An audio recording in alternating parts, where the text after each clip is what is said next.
Things don't always go to plan. I don't know why I did this, but things don't always go to plan. That's the theme of this video. I got sick last week. Actually, this week still technically, but it'll be last week when I upload it. And voice crack. And I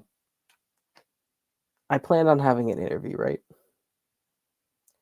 I wanted to have an interview with somebody, and they decided to go home, and I'm also home now for the weekend. Things didn't go to plan. All right. I had a bunch of things I want to do this week. Couldn't do most of them. I was really sick. Things didn't go to plan. Am I still sick? Yes. Am I at home and I wanted to stay for this weekend? I plan to stay for this weekend? Yes. But things didn't go to plan. And the amount of times something like this has happened to me, whether it was I get injured, I get sick, something delays me, I have to do some other thing, obstacles, we'll call them obstacles, injury, sickness, random activities I have to do, random things occur, traumatic things happen, long-term illnesses happen, and lifetime things happen. And you're just dodging, but you're gonna get hit. You're gonna get tired, you're gonna get hit. And when you get hit and you get knocked down, I'm not gonna do the cliche BS of, oh, get knocked down and like the Rocky stuff, right? Because everybody's heard it. About how hard you can get hit or how hard you can hit. It's about how hard you can get hit. Keep moving forward, how much you can take. Keep moving forward. That's how winning is done. That's like the Rocky quote. What I want to stress is I don't want to get up. I don't want to get up. Sometimes when I get in these moods of grinding so long, it just feels nice to relax. Today I did nothing. Did I have some energy? Yes. And I decided to do nothing because I did one thing. So that was enough for the day. And then I spent the rest chilling. And I said, oh, you deserve it. But after this sip, I'll explain.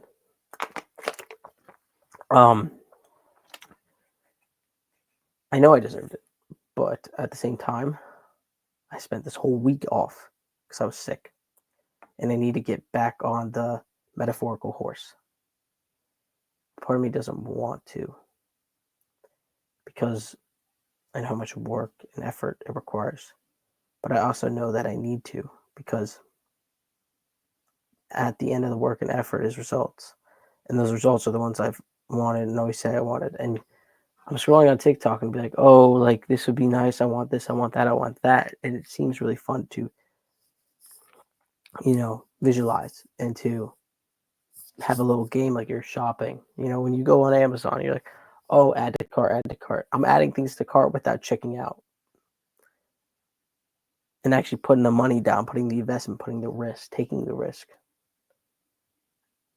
Because maybe I don't think I not qualify for it, but maybe I don't think I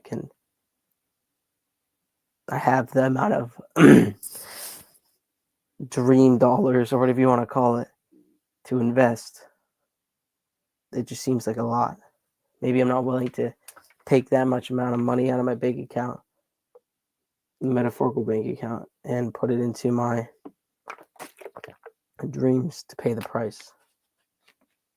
So instead, I'm just staring at a shopping cart full of things I want, but I'm too afraid to press the purchase button and buy. And so I've dealt with these obstacles, these occurrences, these mental obstruction where you're going good. You're coasting. Everything's going great. Getting good sleep. You're you're working out. Workouts are coming great. You're getting heavier weights. Class is going good. Sure, it's challenging, but you're on top of your work. You're paying attention. You're doing the readings. You're going to class. You're taking the notes. You're going back. You're studying the notes. Everything's going good. And then one thing you decide to do, oh, let me go and hang out on the weekend with this person. Or I'll tell you what the one thing was. We had a game. Actually, pause. Rewind. The thing that started it was I couldn't fall asleep. And me not being able to fall asleep caused me to stay up later, right?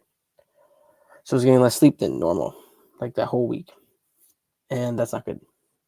I think it was a little bit more stress, a little bit more work. So, a bit stressed, keep me up, couldn't sleep, less energy, less effective. Cycle. Weekend comes. I go to the game on Friday. After the game, I make the stupid decision of, oh, I'm not tired enough already from a week of barely getting any sleep and going to a game and staying up late. Let me go and play 2 hours of basketball after watching another 2 hours of basketball, standing and screaming and having no voice. Yeah, let me play 2 hours of basketball until 1 a.m. Yeah, that's a good idea.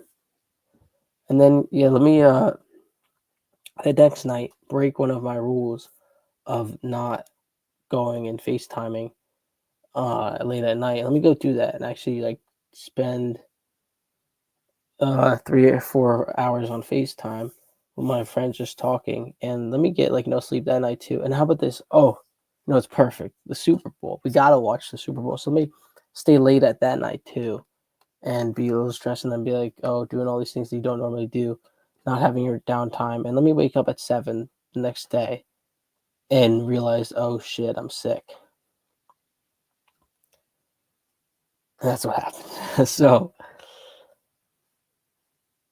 whenever I make these mistakes, I'm I'm not going to make them again, and then I make them again. And maybe it's because I'm not framing them as dangerous as they are, but the more and more I do it, the more and more it's bothering me. And I think I've come to a point where I'm going to really focus on not doing it, and I'm sure at some point I might break again when I've distanced myself from realizing how awful it actually is. Be like, oh, I'll just do it, whatever. It's not that bad, because it was a habit, and so I'm trying to break it. But the habit's going to be ingrained. It's oh, it's fine. It's something we've done before. It's normal, so we can do it again.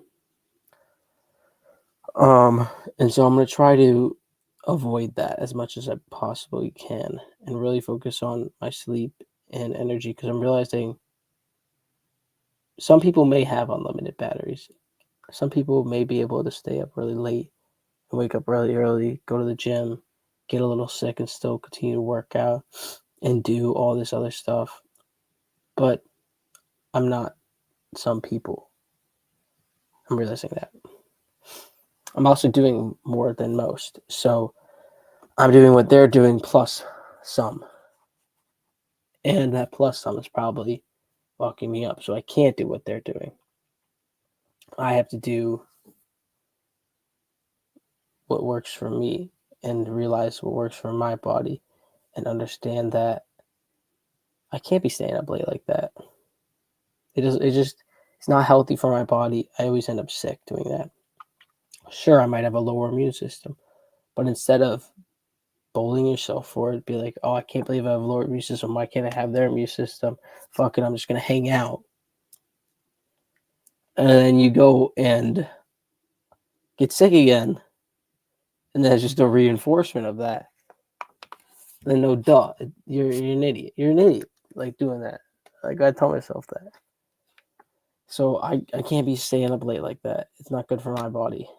I can't be doing those late night FaceTime calls. I can't be, I need my downtime. I need my relaxation. I need my routine for going to bed. Wake up routine. I need to give myself some rest when I need it. I need to not get back on the horse. I want to say a different thing. I need to get back into it. I need to get back into the zone. It's like I was on a train, I jumped off, so I was moving really fast and now I'm standing still. And now I'm afraid to jump back on the train, or I know it's going to be hard to jump back on the train.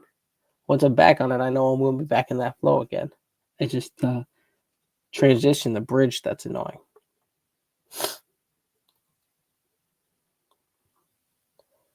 But I got to get back into that work.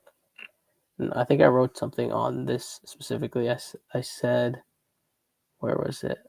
I wrote it in my, here you go. I get up because that's all you can do. Because laying down is for the weak. Comfort is for the weak. The only way to maybe have a chance at finding what you want is through action.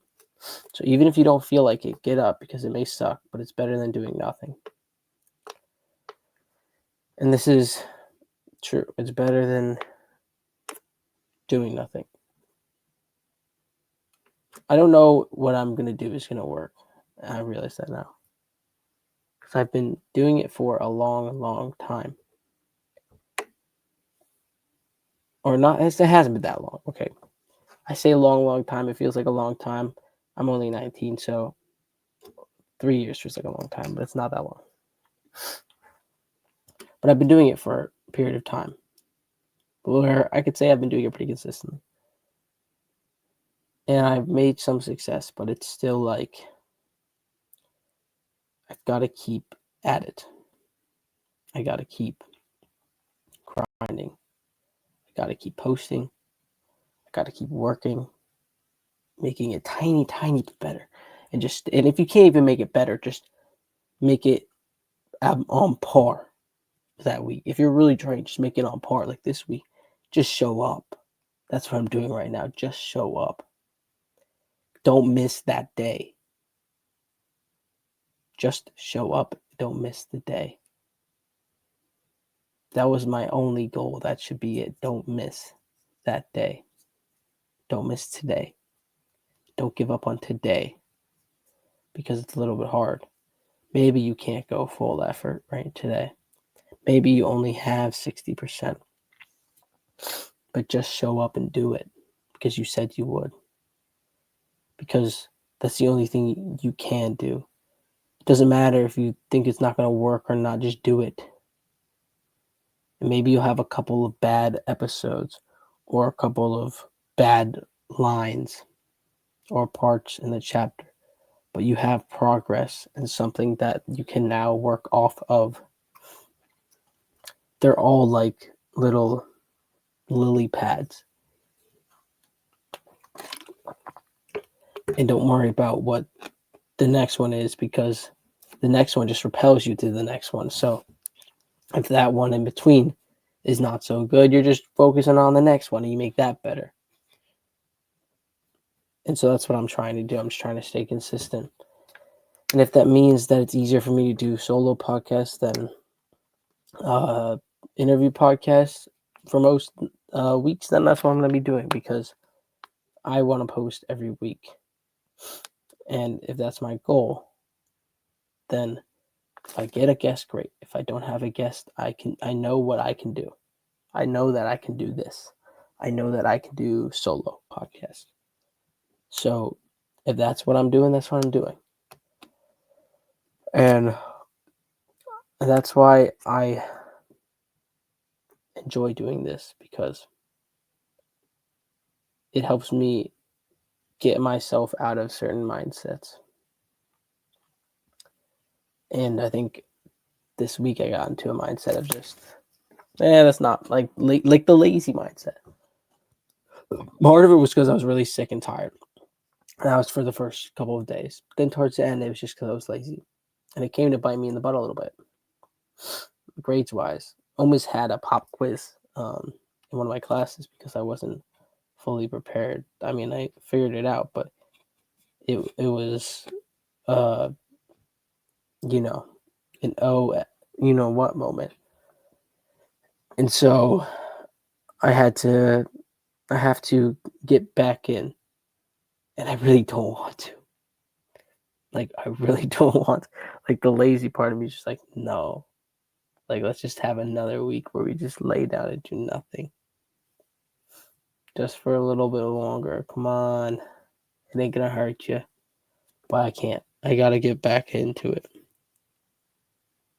I gotta. Because I've got too much I've got to do. I've got too many goals I've got to hit. Too many targets I want to hit that I'll be pissed at myself if I miss. And it's just not in my nature to do that.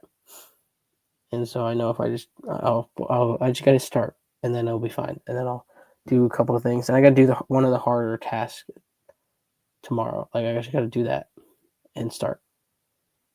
And there's, oh my God, I forgot I also have to do. All right, so I got to create all those things I got to do, and I got to attack it this week. And I'm going to work really hard this week and catch up because of the work I didn't do last week.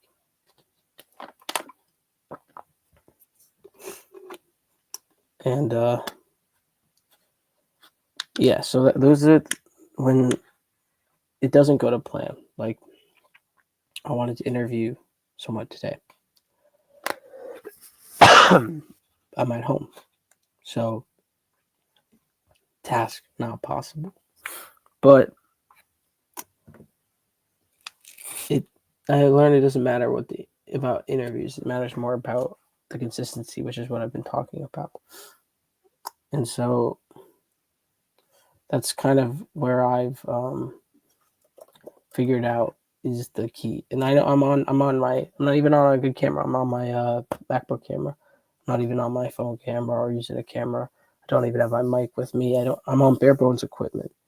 But I'm still trying to upload and be consistent.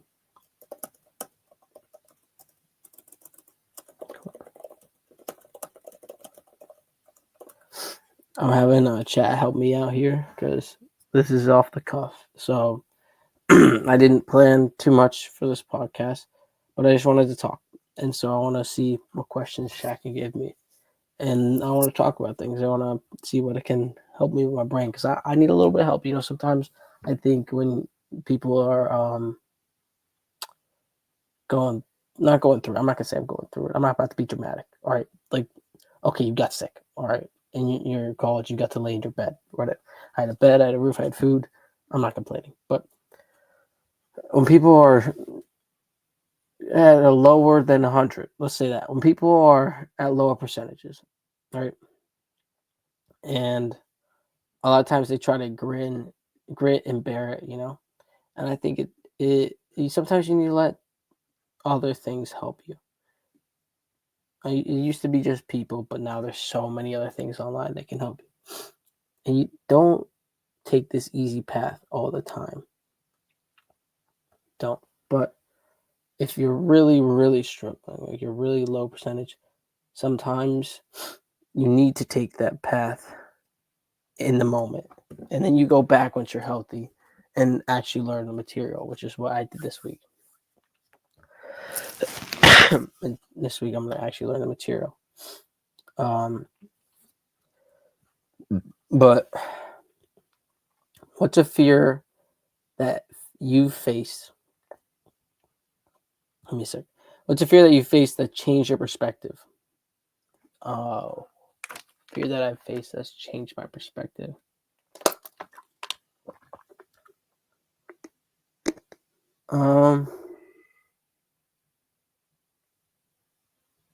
Me doing a front flip, I would say.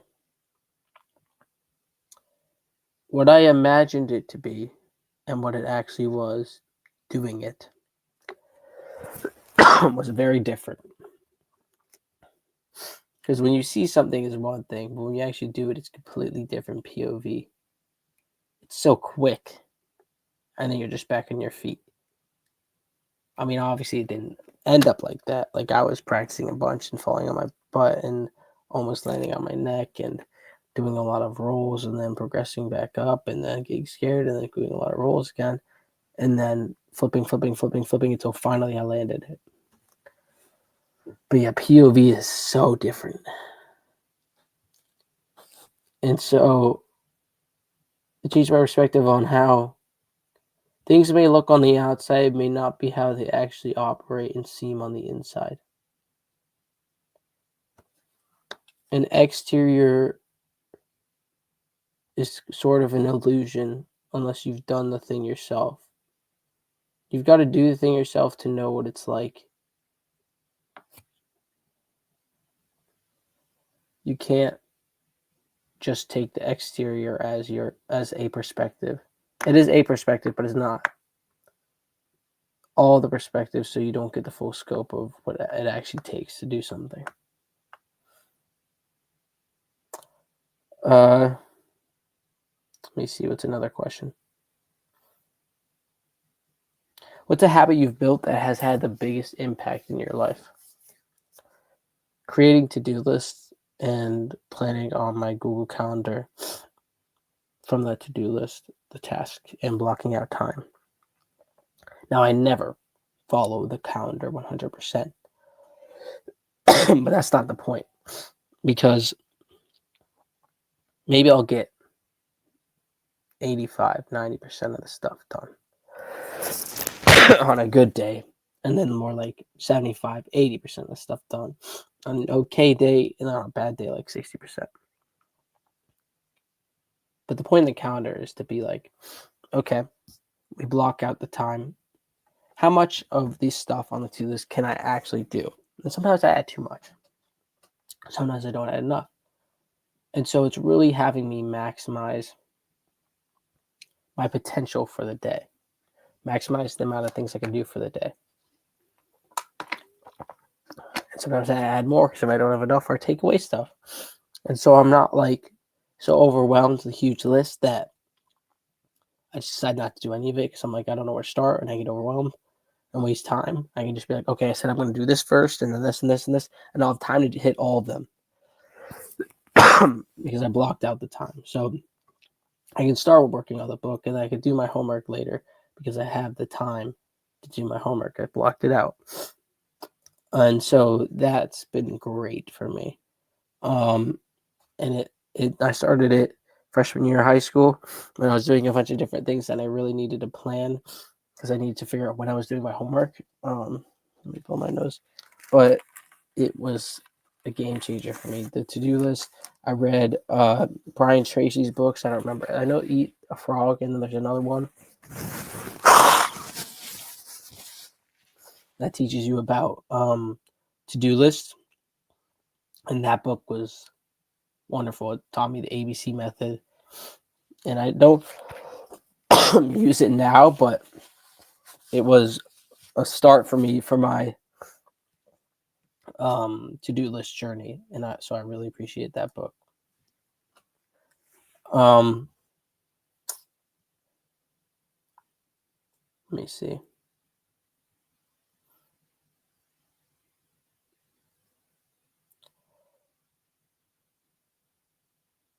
How do you push through creative blocks?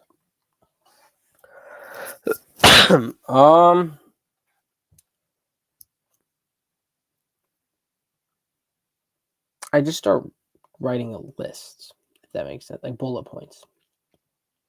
So say I'm writing something, right? And I have no idea how to write for this scene. My God. I'll be struggling through this episode. But yes, say I have no idea what to write for the scene. I write bullet points and a list. And oh my God, like you give me a sec.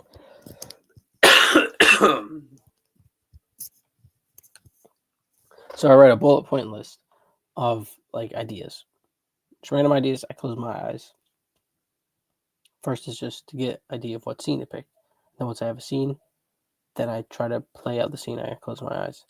And then once a good thought comes to my head, or one that I think is good, I write it down.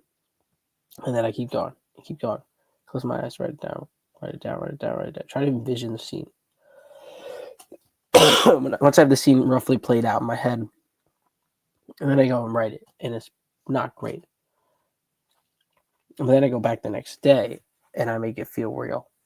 And then I go back again, and I make it feel even more real, and I add even more stuff, and then more emotion. So it's more robotic at the beginning, but then it becomes more real at the end, and it becomes longer and more in depth and more subtle and not as direct. And so that's kind of how I write a scene.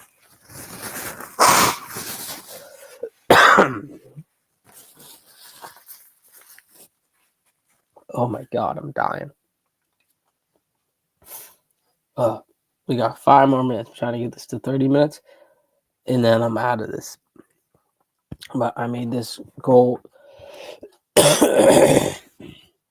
this year, and I know that most podcasts don't make it to the 7th episode, and this is the 7th episode, and I was not about to quit right before 7. That's just not going to happen. Of course, I got sick, but I was not about to quit because that's not who I am. So even if I get 2 words in, I got to cough every second and drink water and use chat to help me get this podcast 30 minutes. I don't care because that's what I'm going to do because I didn't start this to quit at episode 7.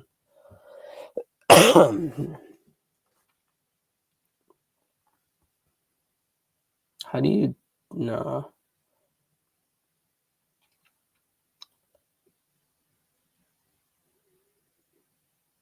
It says, how do you stay motivated on days when you don't feel like working out? Most days I do feel like working out.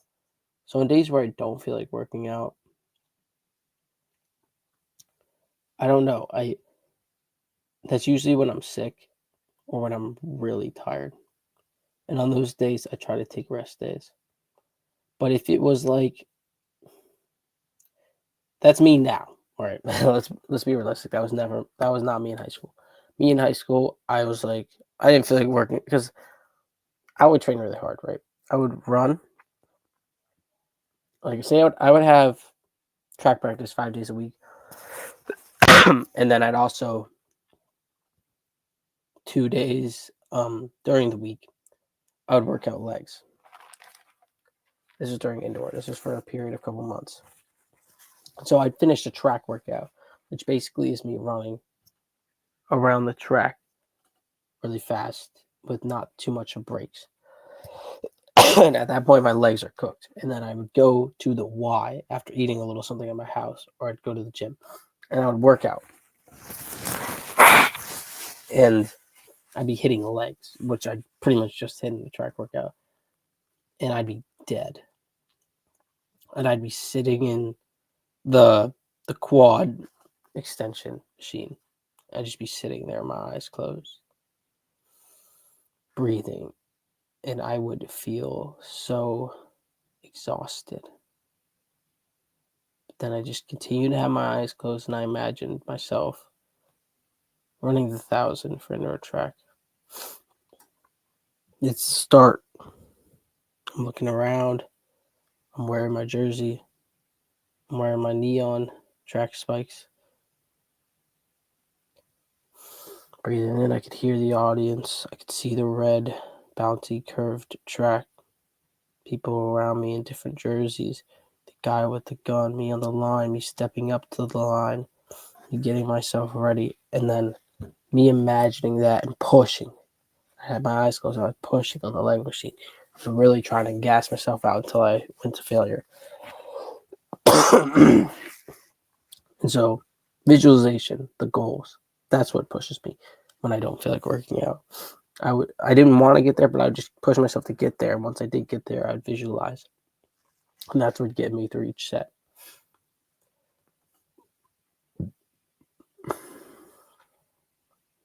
What's a project you're most proud of and why?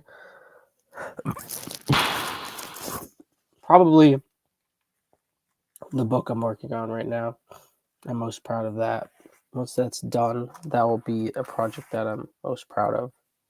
Because I spent it's been 3 years on it.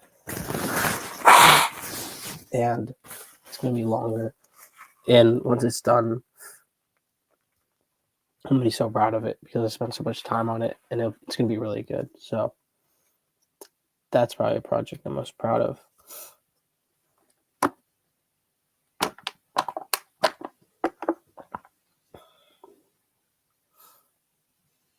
Let me see. One more question, and then I'm ending this podcast. Fuck.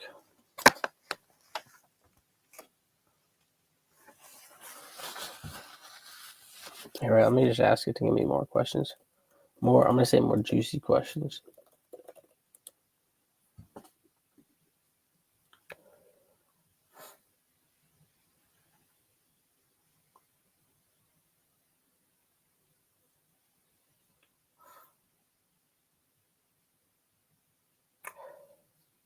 Let me see.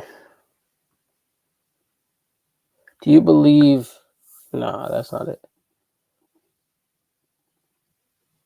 Would you rather live with a painful truth or a comforting lie? The obvious answer in me wants to say painful truth, because that's like the courageous answer, right? But what would it be about? If it was about me, painful truth. I don't need to lie to myself. But if it were news about someone else, someone that I loved, it would be different. Depending on the severity of the truth, maybe it would be better if I didn't know it, because maybe I wouldn't be able to live knowing that information. Maybe it'd be harder to go on. I would like to think that I could get through it, but I'm not going to be so arrogant to think that I'm this Mr. Invincible tough guy that a lot of the internet tries to perceive themselves to be, and tries to advertise as what us as boys and men should be.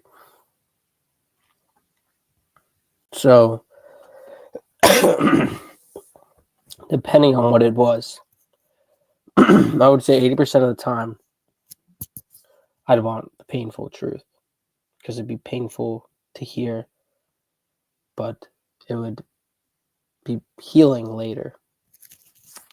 Because the comforting lie picks at your soul if you know that it's a lie. So I would say 20% of the time I want the comforting lie. Sometimes you need to lie to yourself for a period. Sometimes the truth's too painful, and you can't take that pain right now. So, yeah, it depends. I would say 80-20. All right. Thank you for watching episode 7 of the ChatterBox Podcast.